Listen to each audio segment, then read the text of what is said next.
एक बार की बात है। एक छोटे से गांव में हरीलाल अपने भांजे कन्हैया के साथ रहता था। दोनों का इस दुनिया में एक दूसरे के अलावा कोई नहीं था। जल्दी से हाथ मुंह धो और चाय पी लो। काम पर भी तो जाना है ना, देरी हो रही है, उठो जल्दी से।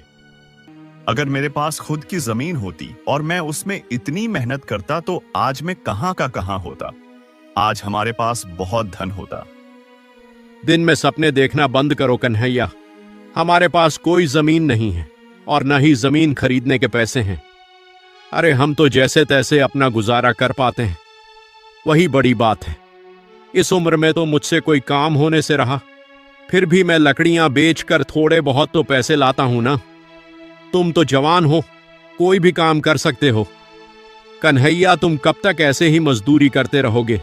मेरा क्या है, मैं आज हूं कल नहीं, लेकिन तुम्हें अभी बहुत जीना है। अगर तुम जीवन में कुछ करना चाहते हो, कुछ बनना चाहते हो, तो मुझे लगता है तुम्हें शहर जाकर कोई काम ढूंढ लेना चाहिए।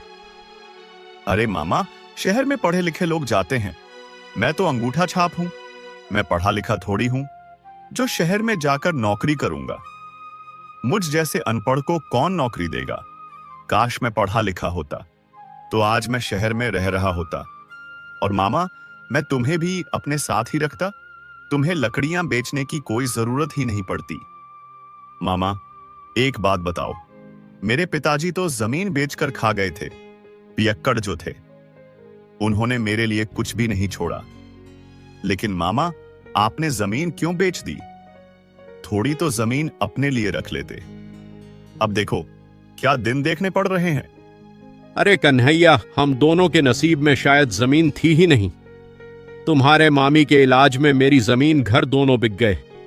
मैंने दोनों भी जमींदार के पास गिरवी रखे थे, लेकिन तुम्हारे मामी के इलाज में इतने पैसे खर्च हो गए कि इतने पैसे लौटाना मेरे बस की बात नहीं थी।